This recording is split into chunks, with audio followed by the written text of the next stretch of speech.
Assalamualaikum warahmatullahi wabarakatuh. Halo semua teman-teman, selamat malam, selamat datang kembali di channel Ilo Bercerita dan masih bersama saya Ilo. Dimanapun teman-teman berada, semoga teman-teman selalu dalam keadaan sehat, bahagia, dan dimurahkan rezekinya. Amin amin ya rabbal alamin. Doa terbaik untuk teman-teman semua ya. Dan pada kesempatan yang baik ini kami akan membawakan satu kisah dari penulis favorit kita semua, Kenanga Kinasi. Oh, kisah-kisah dari Kenanga Kinasi selalu menarik untuk disimak ya teman-teman ya. Apalagi kalau kisah dari tanah Kalimantan. Tapi sebelum kita masuk ke dalam kisahnya, buat teman-teman mungkin yang belum subscribe channel ini bisa diklik dulu tombol subscribe. Jangan lupa lonceng notifikasinya dinyalakan agar teman-teman selalu mendapatkan notifikasi dari konten-konten yang akan kami upload di setiap harinya. Dan untuk channel Ilo Bercerita ini kami upload setiap malam teman-teman ya, setiap jam 9 malam waktu Indonesia bagian Barat. Oke, nggak pakai berlama-lama lagi, pasti udah nggak sabaran kan untuk masuk ke dalam kisahnya. Kita langsung saja masuk ke dalam kisahnya. Kita berangkat ke tanah Kalimantan.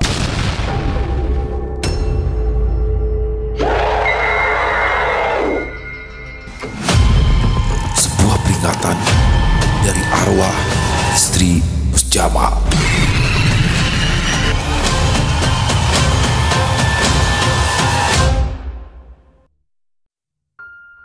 Hana melangkah riang di jalan setapak menuju rumah.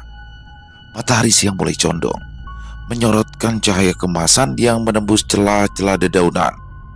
Beberapa menit kemudian, Hana pun tiba di rumahnya. Rumah Hana sederhana, berdinding kayu dengan atap seng yang mulai berkarat. Halaman depan dipenuhi jemuran pakaian yang bergoyang pelan diterpa angin. Adik-adiknya sibuk bermain, tertawa-tawa sambil menggambar sesuatu di tanah dengan ranting. Ibunya, perempuan bertubuh kurus tengah menampi beras di depan teras.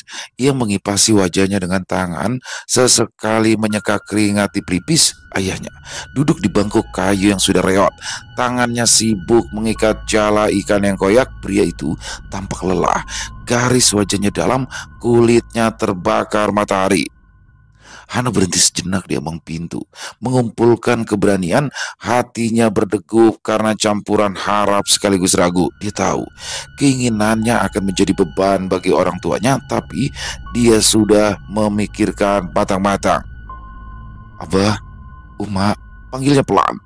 Ibunya menoleh, mengusap tangan di kain sarungnya. Ayahnya hanya melirik sekilas lalu kembali pada pekerjaannya. Ada apa nak? Tanya ibunya. Hana menarik nafas dalam-dalam, lalu melangkah maju. Aku ingin melanjutkan sekolah ke SMA di kota. Ayahnya berhenti mengikat jala, kepalanya terangkat. Pandangan lelaki itu lurus menatap Hana lama, seolah-olah menimbang-nimbang. Ibunya mengernyit, menatap anak sulungnya dengan sorot khawatir. Hana, ibunya menurunkan tampiannya, duduk di bangku kayu dekat suaminya. Kamu tahu kan nak, keadaan kita seperti apa? Iya mak, aku tahu. Hana menggigit bibirnya, lalu mengangkat wajah. Tapi aku sudah menabung. Selama ini aku membantu di kantin sekolah. Aku tidak pernah memakai uang gajiku dan memilih menabungnya. Sekarang sudah cukup untuk biaya awal masuk sekolah. Ayahnya menghela nafas panjang, lalu menyandarkan tubuh di dinding. Setelah masuk sekolah, bagaimana nanti? Biaya bulanan, ongkos buku. Abah, Hana kan bisa kerja di sana. Hana menatap ayahnya dengan penuh keyakinan. Hana bisa kerja sampingan, jadi pembantu di warung, bantu-bantu cuci piring, atau apa saja. Hana kan sudah biasa bekerja keras. Ibunya menggenggam ujung dasternya erat. Ia menatap suaminya, meminta pendapat tentang keinginan Hana yang begitu kuat. Suaminya masih diam, matanya menerawang ke kejauhan. Adik-adik Hana sudah berhenti bermain.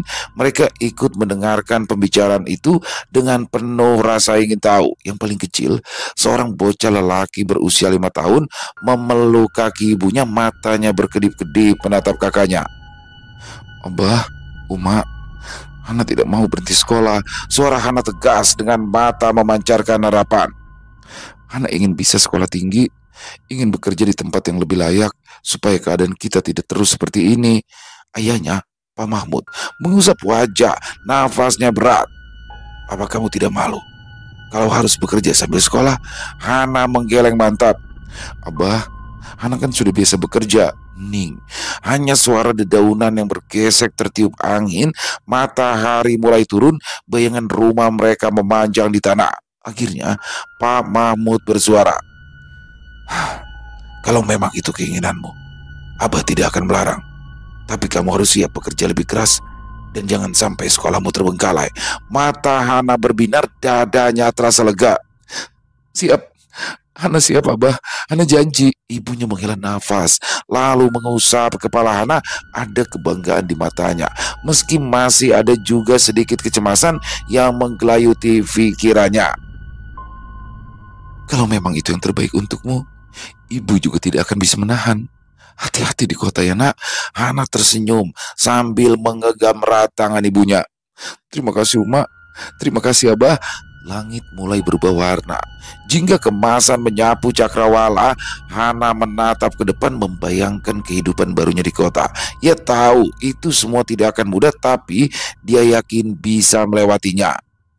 Di kejauhan, burung-burung terbang pulang ke dalam sarang, sementara angin sore terus berembus membawa harapan di setiap tiupan. Malam merayap pelan di langit desa, membawa hawa dingin yang menyelinap melalui celah-celah dinding kayu rumah Hana. Lampu minyak di ruang tamu menerangi ruangan dengan cahaya kekuningan yang berpendar lembut. Ayah Hana duduk di tikar pandan, bersandar di dinding dengan rokok kretek yang menyala di tangannya. Hana dan ibunya sibuk merapikan piring dan gelas kotor bekas mereka makan malam. Tidak lama kemudian, terdengar suara langkah berat yang semakin mendekat. Lelaki bertubuh besar, berperut buncit, dan mengenakan sarung kusut masuk ke pekarangan. Ya, dia adalah Jamal, seorang tengkulak ikan yang sudah lama dikenal keluarga Hana.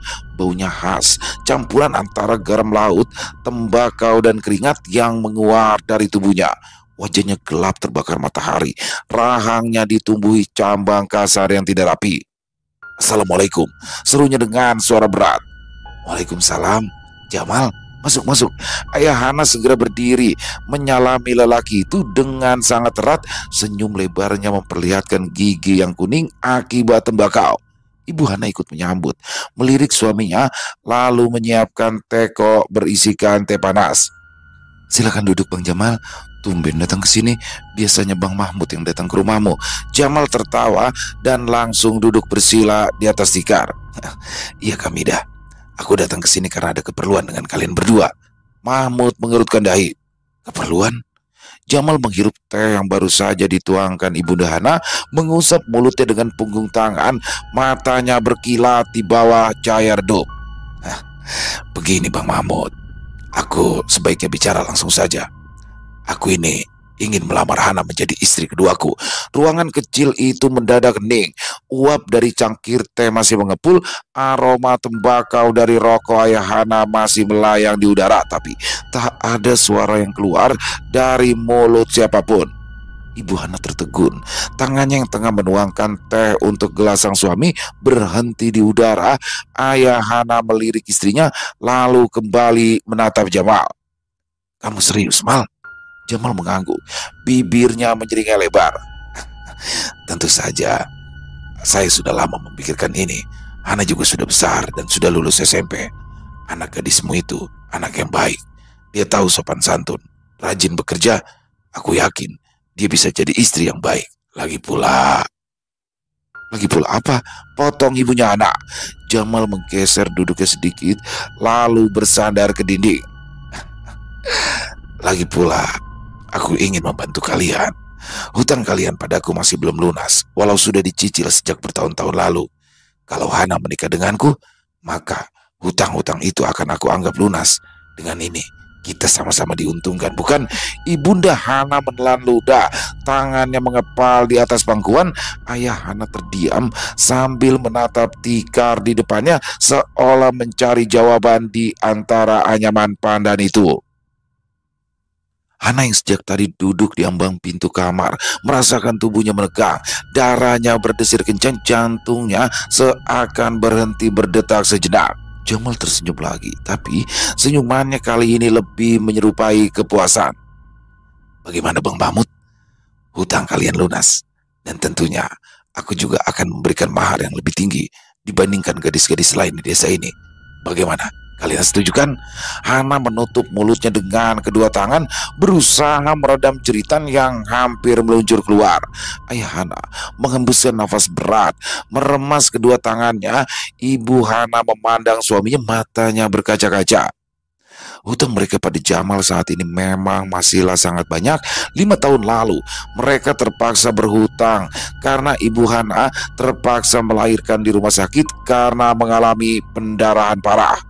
Walau sudah dicicil setiap bulannya, pada kenyataan mereka hanya bisa membayar bunganya saja, sedangkan hutang pokok mereka masih saja sama jumlahnya. Jamal melanjutkan bicaranya. Dengar. Aku ini adalah orang yang bertanggung jawab. Hana akan aku perlakukan dengan baik. Lagi pula, daripada dia susah payah sekolah di kota, lebih baik dia memilih masa depan yang jelas. Aku bisa menjamin hidupnya. Hana menggigit bibirnya, terus berusaha menahan air mata. Baginya, masa depan yang jelas adalah melanjutkan sekolah, bukan menjadi istri lelaki yang usianya hampir setua ayahnya sendiri. Dia menundukkan kepala, pikirannya berputar liar. Apa yang harus dia lakukan? Ayah Hana menatap istrinya, seakan meminta pendapat. Ibunda Hana menggeleng pelan, lalu berdeham, mencoba bersikap tegas meskipun suaranya bergetar. Bang Jamal, Hana masih kecil. Dia baru saja lulus SMP. Biarkan saja dia sekolah dulu. Jamal terkekeh. Sekolah? Mau sekolah pakai apa? Uang dari mana? Aku sudah sering membantu keluarga kalian. Sekarang, aku hanya meminta Hana menjadi istriku. Itu bukanlah permintaan yang berat, bukan? Ayah Hana menghela nafas panjang. Mal, biarkan aku mencari jalan lain untuk melunasi hutang-hutang kami. Jamal mendengus kasar, matanya menyipit tajam. Kalian jadi menolak permintaanku. Suasana menjadi semakin tegang. Hana menatap sang ayah dengan penuh harap. Ia sadar ayahnya kini dalam posisi sulit, tapi dirinya bukanlah barang yang bisa diperniagakan. Setelah beberapa saat, ayah Hana mengangkat wajahnya, menatap Jamal dengan mantap. Aku akan membayar hutangku, Mal, tapi bukan dengan anakku. Bayar? Bayar dengan apa? Memangnya harta apa lagi yang kalian punya? Tanya Jamal sinis. Kami akan mencari caranya, saut Mahmud sambil menelan ludah. Bang Mahmud, pikirkan baik-baik. Suara Jamal terdengar lebih lembut dari sebelumnya setelah dia berdiam diri beberapa saat. Kalau memang kamu setuju, maka aku akan membelikan kapal baru untukmu. Kapal besar, kapal yang kuat, yang bisa dipakai melaut jauh ke tengah. Setelah punya kapal ini, kamu pasti tidak mengalami kekurangan uang lagi. Mahmud tercengang. Kapal yang disebutkan Jamal ini bukan main-main.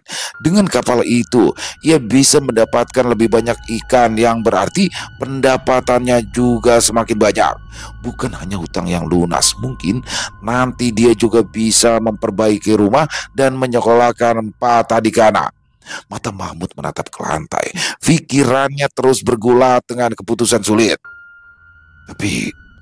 Tapi anakku masih ingin sekolah. Suara Mahmud terdengar ragu.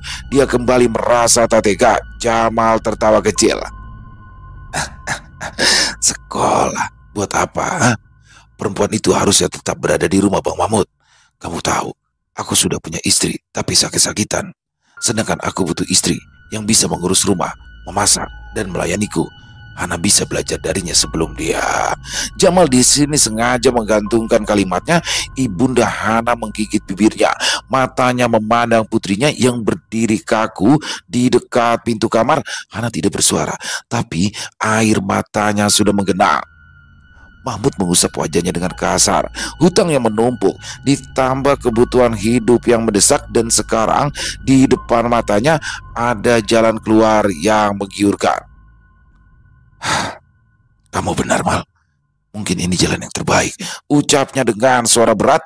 Mata Hana membelalak kala ia mendengar keputusan ayahnya. Tidak, Bah. Hana tidak mau menikah. Hana hanya ingin sekolah, jeritnya sambil berlari ke tengah ruangan dan bersimpu di depan ayahnya. Mahmud mengalihkan pandangan. Dia tidak sanggup menatap putrinya. Sudah cukup, Hana. Ayah sudah membuat keputusan. Hana menangis keras sambil terus memegangi kaki ayahnya, tapi Mahmud bergeming. Jamal tersenyum puas. Bagus, bagus. Bang Mahmud, seminggu lagi aku akan membawa keluargaku untuk melamar secara resmi. Keesokan harinya, Hana pun dikurung di dalam kamar. Jendela dan pintu dikunci rapat-rapat agar dia tidak kabur. Dia memukul-mukul pintu, menangis, dan meratap meminta tolong, tapi tidak ada yang menghiraukannya. Ibunya sesekali mengintip dari luar, tapi tak berani membela. Berhari-hari berlalu, Hana terus berusaha mencari jalan keluar, tapi setiap gerak-geriknya diawasi, bahkan ke kamar mandi saja dia harus diantar. Anak itu bisa nekat melarikan diri, jadi jangan sampai dia sendirian. Mahmud menggeleng saat istrinya meminta agar Hana tidak dikurung. Apa kamu tidak kasihan padanya, Bang? Mahmud menatap kosong ke arah anak-anaknya yang lebih kecil. Dia sebenarnya kasihan, tetapi keadaanlah yang membuatnya tak punya banyak pilihan. Mendadak, terdengar kabar dari rumah Jamal yang mengejutkan semua orang. Istrinya yang sakit-sakitan itu meninggal dunia, kata tetangganya. Dia meninggal karena terjatuh di kamar mandi, tetapi lebam dan juga memar di tubuhnya membuat mereka semua curiga. Sebenarnya, istri Jamal meninggal dunia karena dipukuli sang suami. Akan tetapi, tidak ada yang berani mengungkit kemungkinan tersebut. Mereka tidak mau punya masalah dengan tengkulak ikan satu itu.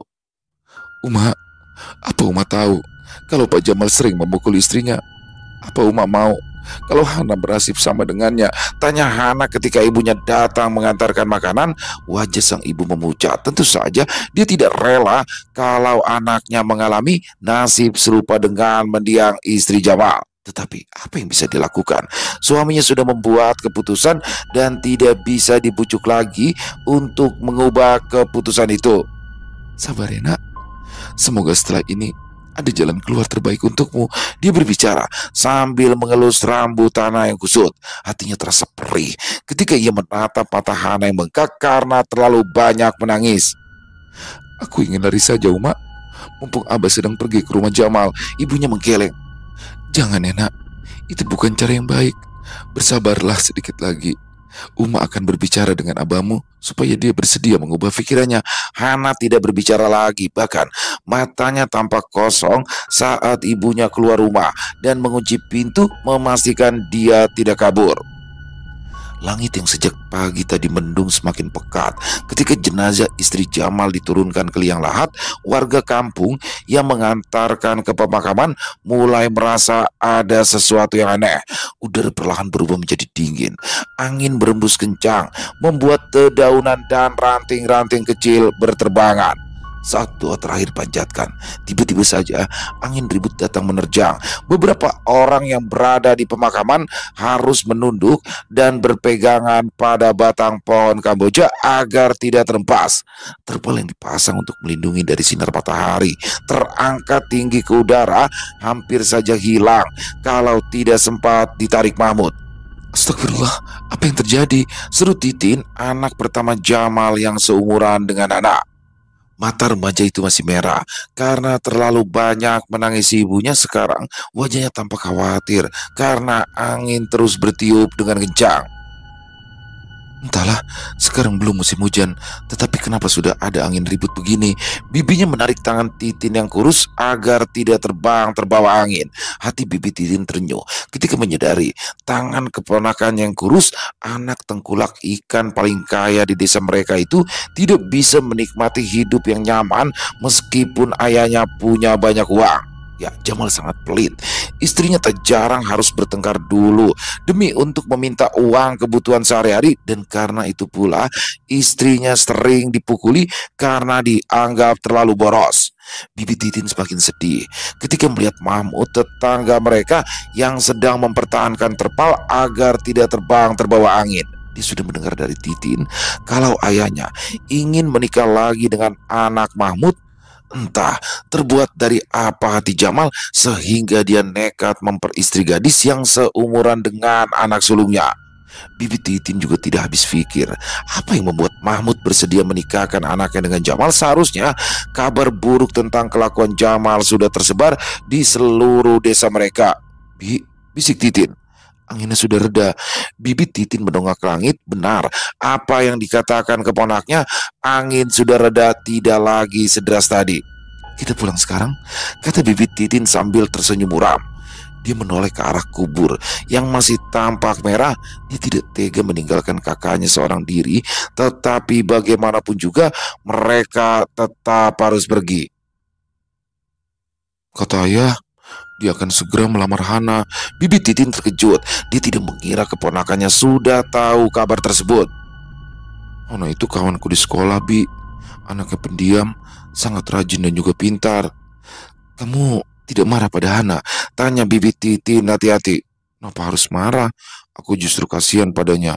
Dia itu harusnya bisa melanjutkan sekolah lagi dan menjadi guru seperti cita-citanya selama ini. Tapi ayah membuatnya dia tidak bisa melanjutkan sekolah lagi, ucap bibinya Titin. Titin mengangguk. Dia melepaskan cengkraman sang bibi di tangannya, lalu berlutut di pinggir kubur. Ayah memang kejam. Dia tidak segan mengancam orang, bahkan menyakitinya kalau keinginan ayah tidak dituruti, sama seperti perlakuannya pada ibu selama ini. Saat itu, para warga sudah banyak yang meninggalkan kuburan. Mereka pun bergegas pulang karena takut angin ribut akan datang lagi. Bahkan, Jamal menjadi orang pertama yang meninggalkan lokasi pemakaman. Dia tidak peduli pada anaknya, apalagi iparnya. Bibi Titin ikut berlutut di samping Titin. Apa kamu pernah dipukul ayahmu? Mata Titin kembali merah. Setiap kali orang tuanya bertengkar, Titin selalu berusaha melindungi ibunya yang sudah babak belur dipukuli sang ayah. Dan semua itu akan berakhir sama. Baik Titin maupun ibunya sama-sama terluka parah karena Jamal yang tidak bisa mengendalikan emosinya. Bibi mau kamu ikut pindah ke rumah Bibi saja.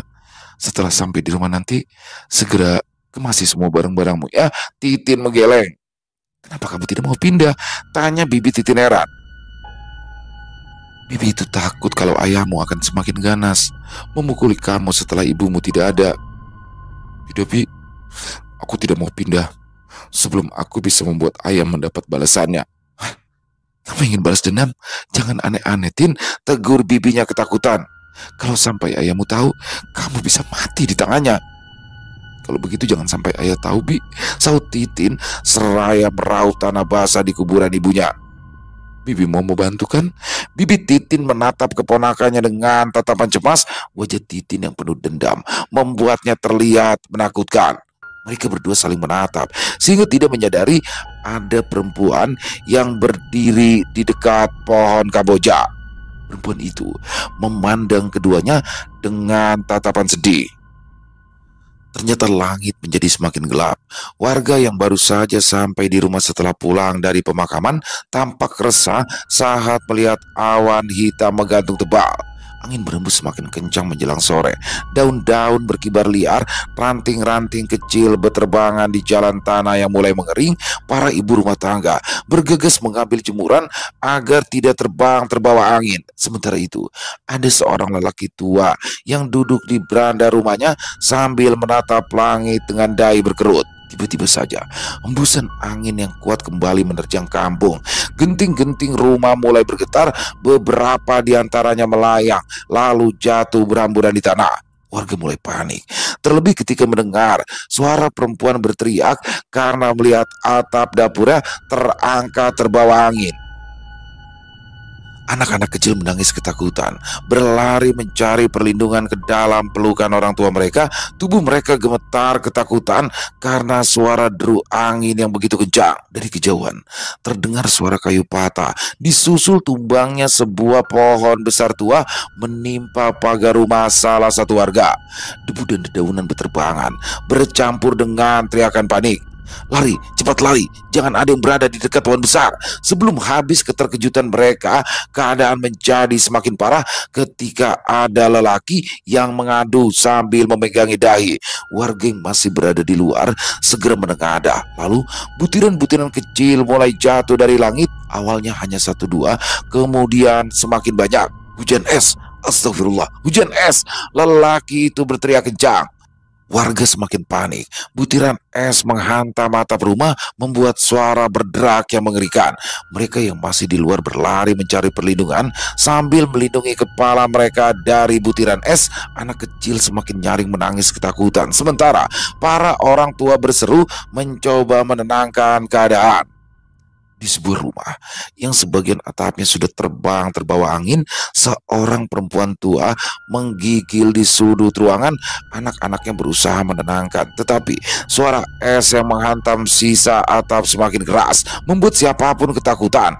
Seorang lelaki muda berlari keluar rumah orang tuanya yang dinding pampannya tampak goyah diterbangin. "Bapak, ibu, keluar cepat!" teriaknya.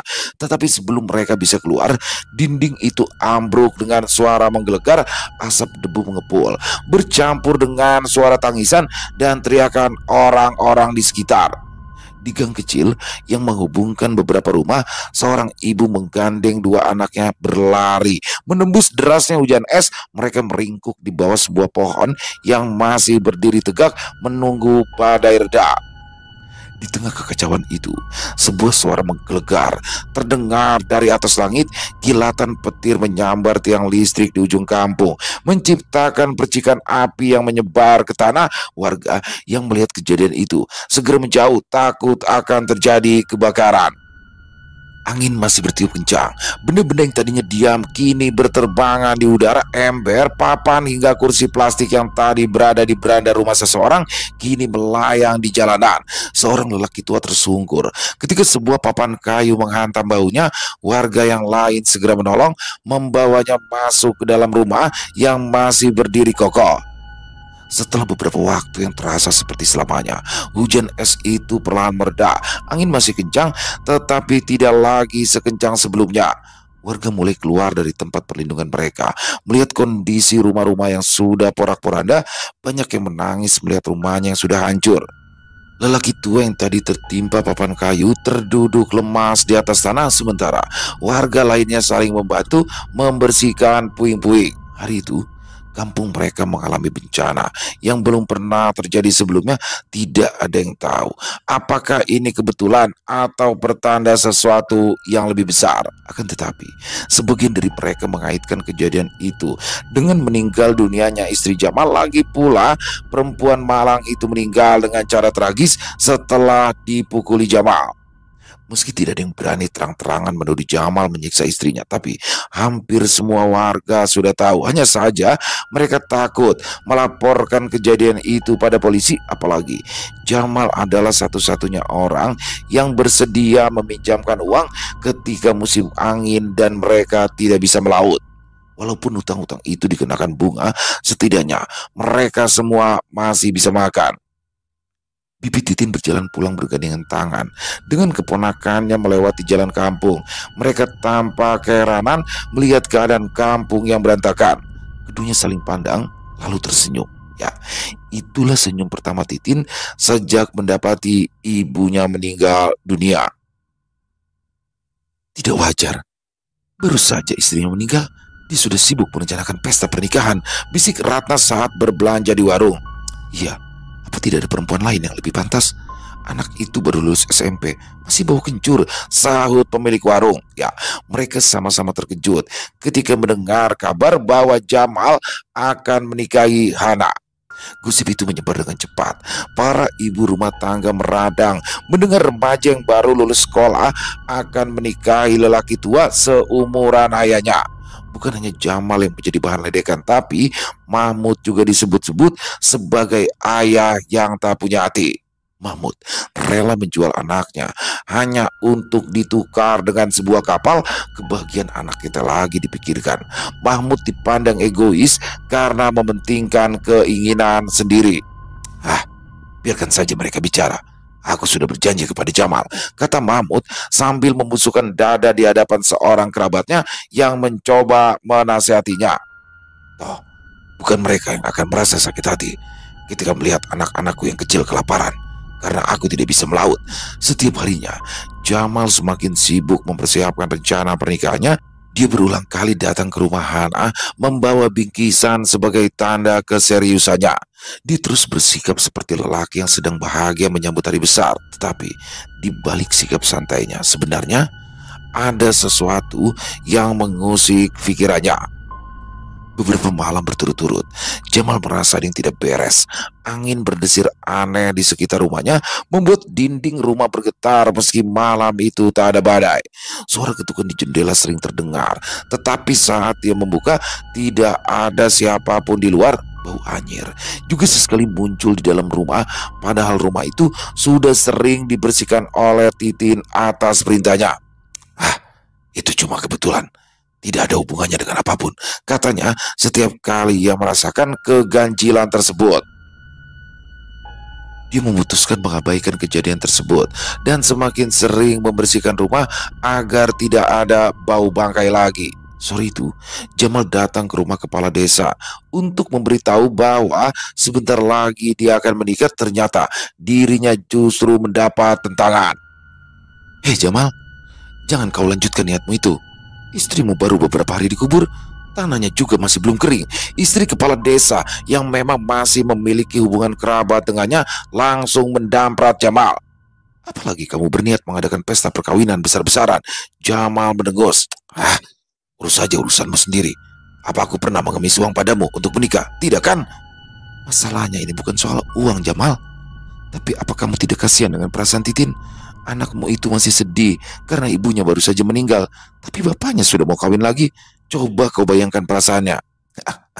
Seharusnya Titin senang karena ibu tirinya nanti adalah temannya sendiri. Jamal menyaut seenaknya. Kepala desa dan juga istrinya ternganga lebar kala mendengar sautan Jamal. Astagfirullah, jadi benar kata orang-orang, kalau kamu ingin menikahi Hana, istighfar mal, istighfar. Dia masih belum waktunya menikah. Kata siapa? Dia itu sudah haid. Itu artinya dia sudah siap menikah dan hamil anakku.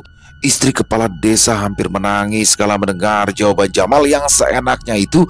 Dia sendiri tidak sanggup membayangkan gadis semisal Hana sebentar lagi akan menggendong anak, sedangkan teman sebayanya masih sibuk sekolah dan menikmati masa remaja mereka. Apa kamu ingat bencana beberapa hari yang lalu? Itu pasti karena almarhumah tidak rela kamu ingin menikah lagi. Jamal tertawa sinis. Kau terlalu bertayal-tahayul macam itu. Jangan bodoh. Angin ribut itu bukan karena siapa-siapa. Itu hanya faktor cuaca yang buruk. Yang pasti, aku akan tetap menikahi Hana dan akan menggelar pesta yang lebih besar daripada pernikahanku yang pertama. Kamu memang laki-laki yang tidak punya hati, Jamal. Apa kamu tidak malu mengincar gadis yang masih muda itu? Jamal menatap istri kepala desa dengan tatapan tajam. Hei, jaga mulutmu. Aku kesini bukan untuk meminta persetujuan siapapun. Ini urusanku. Lagi pula, ayah Hana sendiri sudah setuju. Ingat Jamal, kamu tidak akan pernah bahagia. Sang kepala desa menarik istrinya yang sudah marah besar kepada Jamal. Sudah, jangan terbawa emosi. Ini urusan Jamal dan juga Mahmud. Kita tidak berhak ikut campur. Sementara itu, Hana masih dikurung di dalam rumah. Gadis itu tidak berhenti menangis, tubuhnya lemah karena tidak ada nafsu makan. Hana terus berdoa agar ada seseorang yang bisa menolongnya. Setiap malam, dia berharap keajaiban datang atau setidaknya ada cara agar pernikahan itu tidak terjadi. Di sisi lain, beberapa warga yang lebih tua mulai merasa cemas bukan hanya karena bencana yang menimpa desa mereka beberapa hari lalu, tetapi juga ada kejadian lain yang membuat mereka yakin mendiang istri Jamal tak rela suaminya menikah lagi. Mereka akhirnya mendatangi kepala desa untuk membicarakan hal ini. Pak, kami semua tidak bisa diam saja. Setiap malam kami melihat perempuan berdiri di depan rumah Jamal. Mungkin itu anaknya, kata kepala desa sambil memijat keningnya yang berdenyut ngeri. Saya yakin bukan Titin itu, Pak, karena perempuan itu bertubuh lebih tinggi dan punggungnya agak membungkuk. Mirip siapa? Mirip almarhum istri Jamal. Jangan bicara sembarangan. Ini bukan sembarangan ngomong, Pak Kades. Kami semua yang datang ke sini sudah pernah melihat perempuan itu, apalagi kadang tercium bau melati di dekatnya. Kalian pernah mendekati perempuan itu, Kepala desa menyipitkan mata tidak percaya. Ya, tidak Pak. Siapa juga yang berani mendekatinya. Tapi kami yakin Itu adalah hantu dari istrinya Jamal yang tidak terima suaminya menikah lagi. Kepala desa menghela napas berat. Saya paham maksud kalian. Tapi bagaimana kita bisa menghentikan Jamal? Dia itu keras kepala dan juga punya banyak uang. Orang-orang seperti dia sulit untuk dinasihati. Kalau begitu, kita harus cari cara lain. Kita tidak bisa diam saja. Sekarang juga banyak yang tidak berani melaut karena takut bertemu dengan hantu istrinya Jamal. Sebenarnya, Jamal sendiri juga mengalami teror yang serupa. Setelah bau bangkai itu hilang, kini dia diteror. Bau melati yang begitu pekat, aromanya sangat wangi, seakan dijejalkan ke depan hidung sehingga Jamal hampir muntah menciumnya. Dia gelagapan, membuka jendela walau hari sudah malam. Begitu jendela dibuka, angin pun masuk dan membuat penciuman Jamal sedikit lebih lega. Lalu dia pun tertegun karena mendengar seseorang memanggil-manggil namanya. Jamal, Jamal, Jamal gelisah. Dia mencoba mengabaikannya, tetapi suara itu terus memanggil-manggilnya. Jamal, kamu tidak boleh menikah lagi, Jamal. Jamal tersentak, tubuhnya merinding. Dia mencoba mencari sumber suara, tetapi tak ada siapapun di sana. Hanya perasaanku saja, aku terlalu banyak mendengar omong kosong orang kampung, kata Jamal dalam hati. Kemudian tubuhnya mematung saat dia melihat perempuan berpakaian putih panjang berdiri di bawah pohon tepat di depan rumahnya. Jamal pingsan. Akan tetapi, kejadian hari itu tidak menyurutkan niatan Jamal. Tepat 7 hari setelah istrinya meninggal, dia segera mendatangi rumah Hana diiringi oleh beberapa kerabat yang dipaksanya untuk ikut. Mereka tidak punya pilihan lain kecuali menurut keinginan Jamal. Rombongan Jamal tidak ada yang terlihat bahagia. Begitu juga Titin dan bibinya. Jamal duduk dengan percaya diri di hadapan ayah Hana. Sementara seserahan terhampar rapi di atas meja, warga kampung yang hadir berbisik-bisik di sudut ruangan.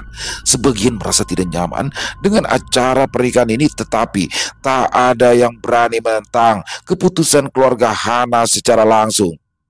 Mereka sedang menunggu penghulu ketika mendadak terdengar suara gaduh dari dalam kamar Hana. Suara benda pecah beradu keras disusul dengan jerit memilukan. Semua orang langsung terdiam, saling bertukar pandang dengan bingung dan cemas. Ibunda Hana buru-buru bangkit hendak menuju ke kamar putrinya, tetapi langkahnya terhenti ketika pintu kamar itu terbuka dengan kasar. Hana berdiri di ambang pintu, wajahnya pucat dengan mata mendelik liar. Tubuhnya nampak kaku, rambut yang sudah ditata rapi kini berantakan. Muncul suara dari mulutnya, hanya saja bukan lagi suara seorang gadis remaja, melainkan suara kasar, penuh amarah dan kebencian. Jamal, bekiknya sehingga membuat bulu kuduk semua orang berdiri. Berani sekali kamu menikahi anak ini, Jamal. Ruangan mendadak riuh, beberapa orang langsung mundur. Sebagian beristighfar dengan suara gemetar. Ibunda Hana jatuh terduduk, sementara ayah Hana hanya bisa menatap putrinya dengan wajah pucat pasi. Hana melangkah maju dengan gerakan kaku. Lalu ia meraih nampan berisi perhiasan emas dan melemparkannya ke lantai. Kalung dan gelang berserakan. Sementara Hana terus mengamuk. Dia meraih baju yang dipakainya, merobek dengan mudah seperti kertas, lalu menendang meja berisi makanan hingga isinya bergelimpangan di lantai. Jamal yang tadinya duduk dengan percaya diri kini mulai pucat. Dia bergeser ke belakang, wajahnya mulai basah oleh keringat dingin. Apa-apaan ini? Apa-apaan? Hana, sadarlah Hana, sadar. Teriaknya mencoba mengendalikan situasi, tetapi Hana justru mendekatinya dengan mata merah seperti bara. Kau tidak akan pernah menikahi anak ini, Jamal. Suaranya menggelegar. Jika tetap memaksa, kau akan mati dengan cara yang mengenaskan. Aku sendiri yang akan membawamu ke alam kubur. Hana meraih gelas di atas meja, lalu melemparkannya ke arah Jamal. Lelaki itu buru-buru menghindar, tetapi tetap saja pecahan kaca mengenai lengannya, meninggalkan luka kecil yang langsung mengeluarkan darah. Beberapa orang berusaha mendekati Hana untuk menenangkannya, tetapi sebelum mereka bisa menyentuhnya, tubuh gadis itu bergetar dengan hebat, disusul suara tawa mengerikan yang keluar dari mulutnya. Kau tidak akan bisa menghentikan aku, katanya dengan suara menyeramkan. Dan ini adalah peringatanku yang terakhir, Jamal. Jika tetap bersikeras, ajalmu akan tiba lebih cepat dari yang kau bayangkan. Mahmud terguncang. Dia menoleh ke arah Jamal dengan wajah penuh kebimbangan. Jamal yang biasanya dikenal sebagai lelaki keras dan tidak mudah takut, kini tampak lemas tanpa daya. Wajahnya pucat pasi, bibirnya bergetar, dan matanya dipenuhi ketakutan. Panggil, panggil Mak Iro, cepat, cepat panggil. Dia menoleh ke arah Titin dan mendesak anaknya untuk segera berangkat. Titin mengangguk gemetar. Dia berlari meninggalkan rumah anak menuju ujung kampung di mana rumah Mak Iro berada. Mairo adalah dukun beranak yang juga memiliki kemampuan untuk mengusir setan. Biasanya dia dipanggil untuk mengobati warga yang diganggu makhluk halus. Tetapi dia kembali lagi dengan tangan hampa. Dia menggeleng ketika Jamal menatap penuh harap. Mairo tidak ada di rumah. Sepertinya ada orang yang melahirkan di desa sebelah. Dia berkata dengan suara gemetar, matanya melirik ke arah Hana yang masih kesurupan. Karena Mak Iro yang tak kunjung datang, warga pun hanya bisa mengaji untuk bisa menenangkan Hana. Tapi sayang, malam semakin larut. Amukan Hana tak kunjung reda. Dia tertawa dengan suara melengking, membuat bulu kuduk semua orang berdiri. Akhirnya, ketika ayam jantan berkokok di kejauhan, tubuh Hana tiba-tiba terkulai lemas. Dia jatuh ke lantai. Nafasnya memburu, sementara keringat dingin membasahi wajahnya. Mata gadis itu kembali seperti semula. Dengan wajah yang tampak kelelahan, Ibunda Hana segera menangis dan meraih putrinya, sementara yang lain terpaku dalam ketakutan. Jamal bangkit dengan langkah gemetar. Wajahnya penuh ketakutan, tidak ada lagi keberanian dalam sorot matanya. Dia menyapu pandangan ke seluruh ruangan yang porak-poranda, lalu menatap ayah Hana dengan tatapan penuh ketidakpastian. Aku tidak bisa lagi melanjutkan ini. Aku tidak mau mati.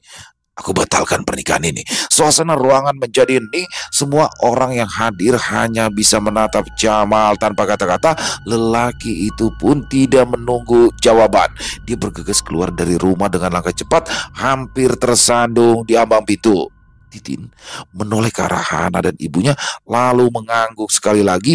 Dia pun segera berpamitan menyusul ayahnya yang sudah pergi lebih dulu. Gosip pun langsung menyebar ke seluruh kampung. Mereka ramai membicarakan kejadian mengerikan itu, tentang roh mendiang istri Jamal yang kembali lagi dari alam baka. Bahkan beberapa hari setelahnya, Jamal memilih untuk menghindari rumahnya sendiri. Dia memilih menginap di rumah sanak saudaranya. Sementara itu, Hana tetap berada di rumah bersama keluarganya. Matanya masih merah dan sembab, tapi kali ini bukan karena ketakutan atau kesedihan, melainkan karena kelegaan. Beberapa waktu berlalu, kemudian Hana pun melanjutkan sekolah ke kota sesuai keinginannya. Hari keberangkatannya tiba diiringi dengan doa dan harapan ibunya yang mencemaskan masa depan putrinya. Di balik kebahagiaan itu, Hana menyimpan rahasia besar bahwa kerasukan yang membuat Jamal ketakutan hingga membatalkan pernikahan hanyalah sandiwara yang ia ciptakan bersama ibunya Titin serta bibinya Titin. Ya, mereka berempat sadar bahwa pernikahan ini tak akan pernah bisa dibatalkan jika hanya dengan cara kabur. Jamal pastilah bisa menemukan Hana kembali dan mungkin menyiksanya karena berani melarikan diri. Satu-satunya cara yang ada hanyalah dengan menciptakan ketakutan yang cukup besar agar Jamal sendiri yang membatalkan rencana pernikahan itu. Di kota, Hana tinggal di sebuah kamar kos yang dikelola oleh seorang perempuan tua yang baik hati.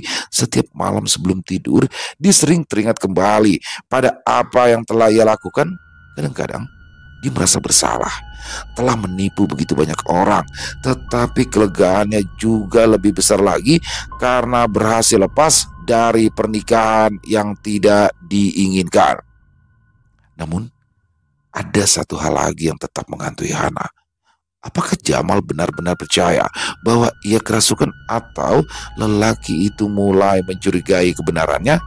Hana tidak tahu, dan ia pun berharap tidak perlu berhadapan lagi dengan lelaki itu seumur hidupnya. Selesai. Wow, luar biasa kisah dari Kenanga Kinasi. Kisahnya keren banget di sini ya. Plot twist juga nih. Waduh, apa namanya, menarik. Jadi ternyata itu semua adalah rekayasa ya daripada Hana, Titin dan juga bibinya, yang ini nggak ada yang tahu. Dan di sini bagaimana ya, apa namanya, Bos Jamal, apa namanya, Pak Jamal ya, Bos Jamal, dia adalah seorang tengkulak ikan, salah satu orang terkaya yang ada di kampung itu, dengan semena-menanya. Ini masih baru lulus SMP loh, baru lulus SMP kan belum 17 tahun ya. Apa namanya? Ini belum layak, belum boleh kalau secara aturan pemerintahan itu belum bisa untuk dinikahkan. Jadi belum bisa secara hukum negara ya. Tapi kalau hukum agama bisa memang. Jadi memang apa namanya, di sini Hana masih punya cita-cita yang panjang, masih ingin bersekolah, masih pengen masuk SMA, tapi kayak direnggut gitu sama Bos Jamal.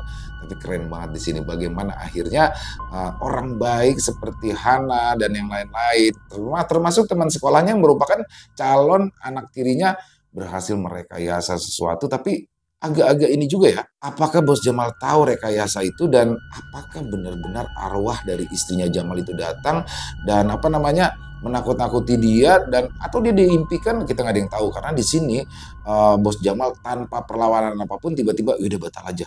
Dia takut gitu loh ya teman-teman ya. Tapi overall keren banget kisahnya. Di sini saya nggak nyangka loh bakalan kayak gini, dan itulah ciri khas dari Kenanga Kinasi. Selalu plot twist ya, selalu di luar pemikiran kita. Keren pakai banget. Terima kasih Kenanga Kinasi atas kisahnya yang luar biasa. Semoga juga kisah barusan bisa menghibur teman-teman semua, para pecinta penikmat horor misteri, lebih khususnya lagi kepada para subscriber dari channel Ilo Bercerita.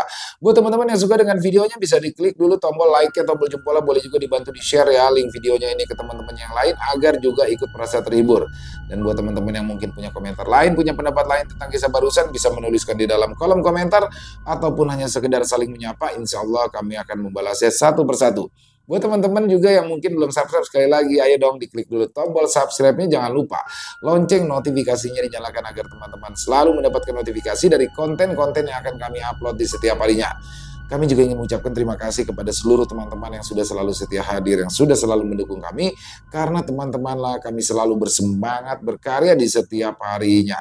Oh iya, buat teman-teman mungkin yang punya kisah horor misteri yang diangkat dari kisah nyata, yang berdasarkan pengalaman pribadi, silakan bisa mengirimkannya ke nomor telepon kami yang ada di bawah sini, dan bebas ya. Kirimannya boleh dalam bentuk tulisan, boleh dalam bentuk rekaman suara, senyamannya teman-teman aja. Buat teman-teman yang sudah mengirimkan kisah, kami ucapkan terima kasih. Di akhir kata, saya Ilo mengucapkan permohonan maaf apabila mungkin dalam pembawaan kisahnya barusan ada kata-kata saya yang salah, ataupun ada kata-kata saya mungkin yang kurang berkenan. Saya mohon dibukakan pintu maaf yang seluas-luasnya. Sampai berjumpa lagi di konten-konten kami selanjutnya. Pasti tidak kalah serunya, pasti tidak kalah horornya.